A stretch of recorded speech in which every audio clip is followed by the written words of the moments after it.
everyone, my name is Danielle Feliciano, and I did my assignment on the U.S. Food and Drug Administration website. For those of you who are unfamiliar with the FDA, they regulate not only food and drugs, but also medical devices, biologics, radiation-emitting products, cosmetics, veterinary products, and tobacco products. And they regulate all of this to make sure that they are safe for consumers to use. And if you go on their website, you can find information on all of these products, as well as information on what it takes for these products to get approved by the FDA, and any recalls, alerts, or information you may need to know about them. One of the things I found really interesting on the website is that they actually provide training and continuing education courses. One of the courses the FDA offers is a clinical investigation training course, and it focuses on non-clinical, early clinical, and phase 3 studies. And students in this course learn about performance and evaluation of clinical studies as taught by an FDA professional. Another interesting thing you'll find on the website is emergency preparedness information. And it has information on natural disasters, and it advises on precautions and has emergency plans. It also has a safety checklist of things to stock up on, as well as what to do, what not to do, and what to look for each disaster.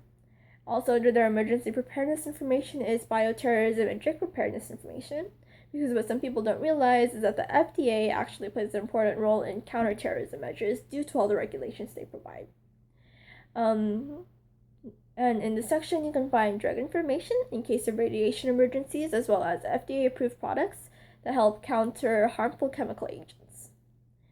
Another interesting part about the FDA website is their science and research section.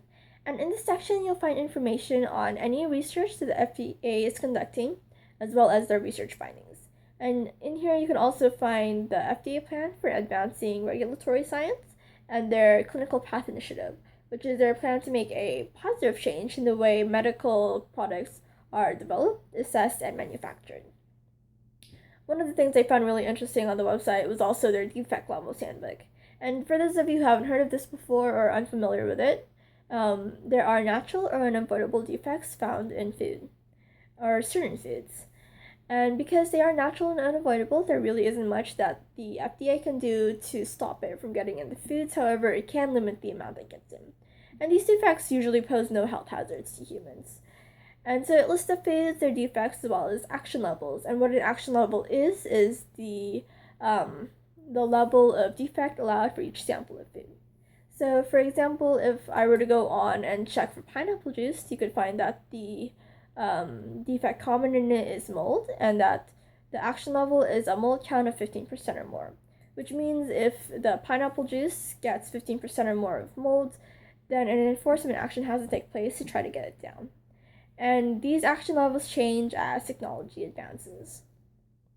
One of the other things I found interesting on the website was that they actually explain how to understand a nutrition label. And it seems like something that everyone should be able to understand and something that is simple. However, I know so many people who look at it and don't know what they're looking at. And they just look at the numbers and the words and don't know what any of them mean. And so what I thought was cool was that the FDA took it and they broke it down into several parts.